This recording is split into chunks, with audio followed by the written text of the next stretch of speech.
let's get into the Indianapolis Colts here, I suppose. Of course, now Matt left. I need you to say his game name. Okay, I believe it's pronounced Laiatu Latu. Yeah, I'm not gonna get that right at all. Just call him Latu. I tried to earlier. Interesting. This kid was the first defensive player taken in the draft at number 15. The first 14 picks were all offensive players. So the Colts clearly, whether you like the idea that this kid has had neck injury in the past or not, the Colts clearly thought he was the best defensive player on the board, period. Otherwise, why would they take him first? Apparently, he is a quarterback killer, boy. Yeah, we're going to watch a little highlight of him a little bit, which I guess we could do while we're talking to him. But this kid here, yes, he had a neck injury, but that neck injury was 3 years ago. He was he had it surgically repaired. I think it might have even been like some of his spine a little bit. I think he might have even had like a little bit removed or whatnot. I don't know the whole details. I would have to look into it further. But from what I understand, he's played the last 2 seasons in UCLA and was a stat machine.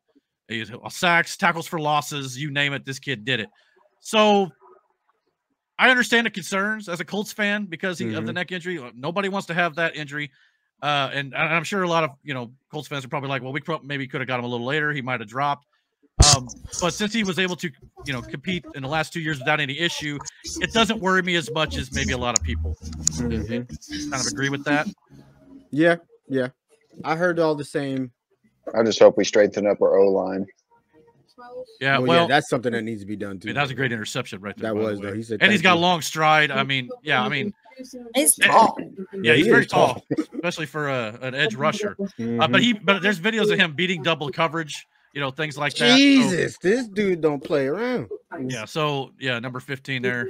Yeah, always in on there. So I mean, I like the pick. Like I said, part of me is a little concerned, of course. But at the same time, and you can say like, well, one hit will take him out. You could say that about any NFL player, though. At the end of the day, really, look, you saw what happened to even old buddy that was on the in the Super Bowl for San Francisco. He was going to get on the field, tore his Achilles. Like, injuries are injuries. I get it. Yeah, I mean, and I'll show you the stats here in just a second. But I mean, this kid he looks really good to me. I mean, and our pass rush isn't terrible. We were getting some sacks, but the problem was like a lot of times we weren't getting to the quarterback. Like we'd get halfway there and they throw it over and they just beat us. So that part needs to improve. Yeah, he's slippery. It looks like people can't grab him. He is quick, or at least he's disrupting in some of these. He's not always getting the tackle here, but yeah, look, I mean, they're just shedding blockers and getting right through. That's what the Colts really needed to get more of. So in that regard, I like the pick there. I'll pull up his stats here, but so here's his stats. Now this doesn't include the tackles for losses. He had 34 of those over the last 2 seasons, but look at the ratings: first, second, first in college. So yeah, I mean, this kid is he's a beast from the looks of things.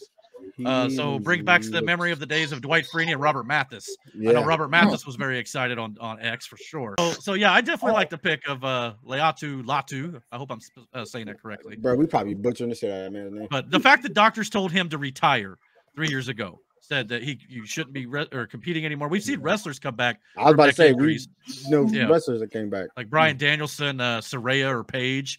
They've come back from supposed career-ending neck injuries and have been able to return at full speed and have been just fine. So I'm hoping the same thing for this kid. I'm wishing him all the luck, and I hope just because of the storyline alone, I'm hoping for success for the kid because that's inspiring, no doubt about it.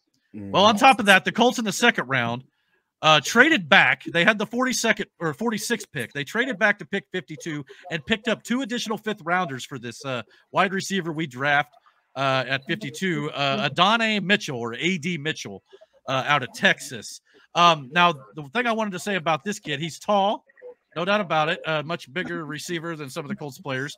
And I think he's got good hands. He's able to go up and get it for sure. So I like that aspect of the kid's play. But the reason why he dropped to the second round, there were a lot of people saying he could have went in the top 15. But the problem is he does have a little bit of an attitude problem. They said during some interviews he seemed like he wasn't interested, and even after the Colts drafted him tonight, he did an interview with, I guess, local radio or whatnot, and the first words out of his mouth was, "I'm pretty pissed."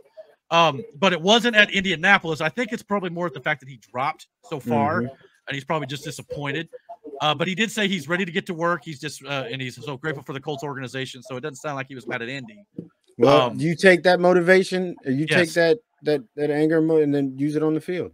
Exactly. Prove everybody wrong. Prove them that you should have went. You know what I mean? Yeah. And as a guy who grew up in Mitchell, Indiana, I kind of like the fact that. Okay. All right. Yeah, but anyway, so yeah, I mean, I don't know how in the hell you routed that and made. Right, I had to throw it in there, you know. But anyway, but no, I mean, I can say the same thing because we both got dreads. All right, bro. Dreadlock gang. But no, I don't know. I mean, but yeah, like I said, it looks like the kid's got good hands. He's pretty long-bodied, long-legged. Where's he from? Texas. No, I mean not who he played. Where's he from? Oh, that I couldn't tell you off the top of my head. I'd have to look up more about him. Like I said, I'm just learning about these kids too. But yeah, I'm excited for that. Let's see here. Yeah, so here's what the Colts offensive upgrades look like at the moment. Obviously, you got to add in Alec Pierce there and our plethora of tight ends as well. So as long as the line holds, Spaz Rabbit. This is gonna sound shitty. This is gonna sound shitty. I forgot about Josh Downs. I ain't gonna hold you.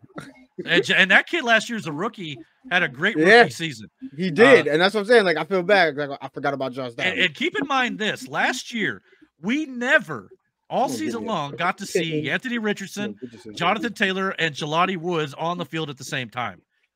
I don't even think Jelani played at all last year. Nope. But you get all them on the field, plus you add in this young kid and Pittman and Downs, and yeah, we also got Colin Granson and Mo Alley Cox. Yeah, there's a lot of weapons in Indy right here, so I like the pick. I was hoping they'd get a receiver in this draft, and part of me hoped it was. But it's not going to matter if we have a weak O-line. I agree, but like I told you, I feel like it was better this last year than it was the year before. I know, but I understand. I understand your concern, and my concern with O-line is more depth than it is the starters. Yeah, it's like, do we have? Don't get me wrong. I love me some French fries.